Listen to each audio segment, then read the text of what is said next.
what this calls for is a reality check, Mr President, or a rain check. This government said in their very first speech, the Governor-General's reply speech, that they were going to, the mark of their time in government was going to be on signing free trade deals. Now, the Greens actually, regardless of what Senator Brand has said, the Greens aren't opposed to trade. We have very clear long-standing policies supporting trade, but we want to see fair trade. Fair trade.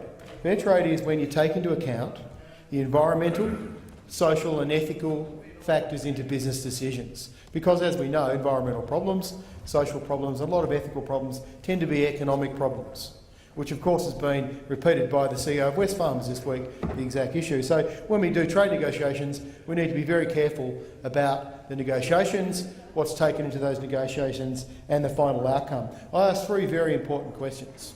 I think Australians are rightly sceptical and cynical of yet another trade deal being announced, with all its pomp and all its ceremony, another visiting dignitary coming into the country, promises of the roads paved with gold in this country, an endless bounty with no detail, secret negotiations done behind closed doors, no modelling and no evidence whatsoever that these trade deals will deliver what they promise.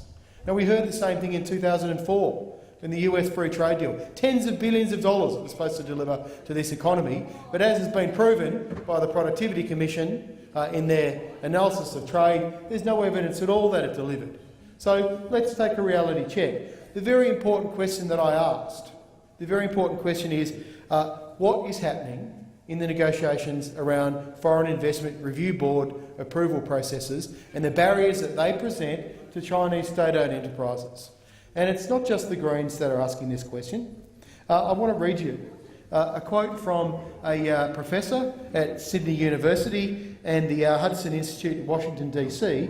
He says, "Finally, one should note that the real prize China wants out of this free trade agreement is for its state-owned enterprises to be exempt from FIRB, Foreign Investment Review Board scrutiny, for investments of $1 billion or less.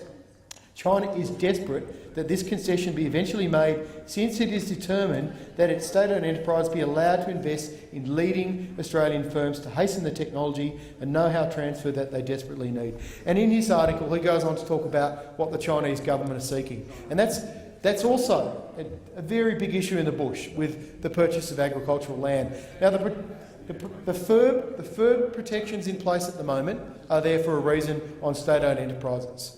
And all I asked was, when was this negotiation going to be completed? Because this is a trade deal, supposedly, but what we got yesterday was a photo opportunity, a headline, a deal to sign a deal.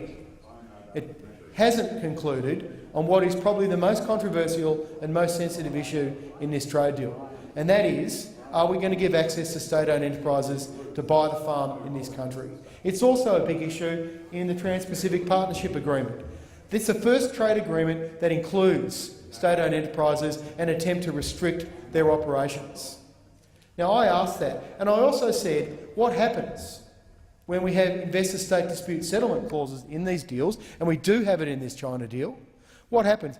These ISDS clauses, by the way, Senator Williams, through you, Chair, John Howard refused to put these in the US free trade deal because they were dangerous, they were unnecessary and they were undemocratic. They have been included in this China trade deal. Now, what this does is gives foreign investors the right to sue Australian governments if they enact legislation or policies that aren't in the interest of that foreign investor. So what happens when that foreign investor happens to be the Chinese government through a state-owned enterprise? What happens? No, this is not xenophobic. This is the first time this issue has arisen. What happens in this instance? Are we going to put restrictions in place for the use of ISDS by state-owned enterprises? That's what I would like to know. Are we going to put those restrictions in place? Because it adds a huge layer of complexity to the issue around Foreign Investment Review Board approval processes and what is and isn't in our national interest. That's all I asked. Why hasn't that issue been sorted out? And it certainly hasn't even been raised, let alone all the bloated overinflated estimates of what this is going to deliver to the economy, with no details of the downsides or the risk to Australian industry. Thank you, Senator.